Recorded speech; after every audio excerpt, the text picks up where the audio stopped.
एकदा तथागत सम्यक संबुद्ध आलवक यक्षाच्या आडवी नगरीत राहत होते. तेव्हा आलवक तथागतांकडे आला व तथागतांना म्हणू लागला, श्रमण चालता हो. तेव्हा तथागत म्हणतात, मित्रा ठीक आहे असे म्हणून ते निघून गेले. तेव्हा तो यक्ष पुन्हा तथागतांना म्हणते की श्रमण आत ये.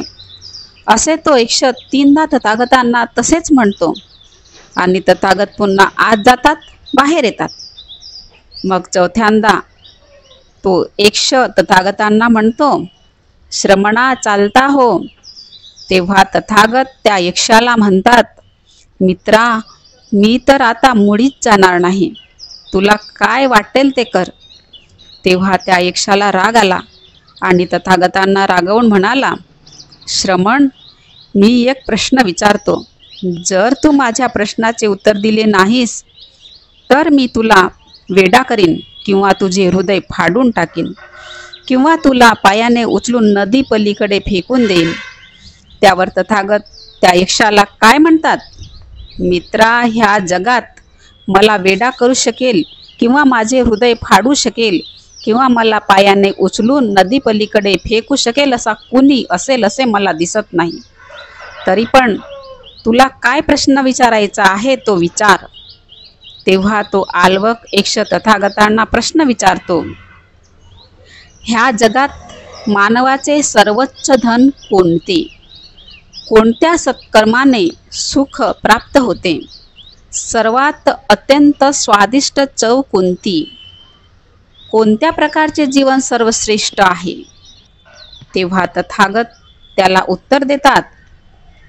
ते म्हणतात, श्रद्धा हे सर्वोच्च धन आहे. धर्माचे यथार्थ आचरण केल्यास सुख प्राप्त होते. सत्याची चव ही सर्वात अत्यंत स्वादिष्ट चव आहे.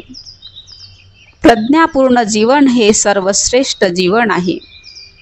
पुन्हा तो आलवक तथागतांना विचारतो, मानवाला पूर कसा ओलांडता येतो?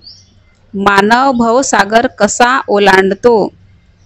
मानव दुःख कसे जिंकू शकतो? तेव्हा तथागत त्याला सांगतात, मानव श्रद्धेच्या द्वारे पूर पार करू शकतो. मानव दक्षतेने सागर ओलांडू शकतो.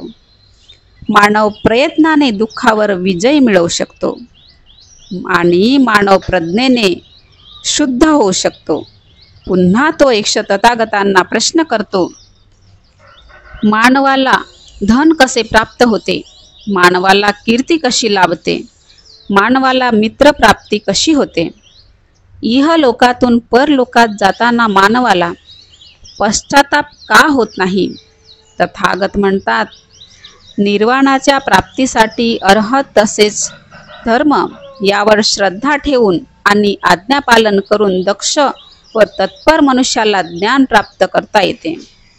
जो उचित तेच करतो, जो दृढ निश्चय असतो, तो जागृत असतो, त्यालाच धन प्राप्त होते.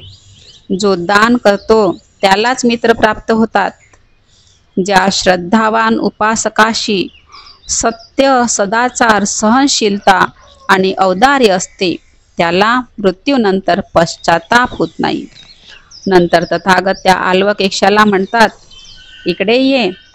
दुसरे श्रमण ब्राह्मण इथे आहेत, त्यांनाही विचार की सत्य, संयम, दानशीलता आणि सहनशीलता ह्यापेक्षा अधिक उच्च गुण आहेत काय?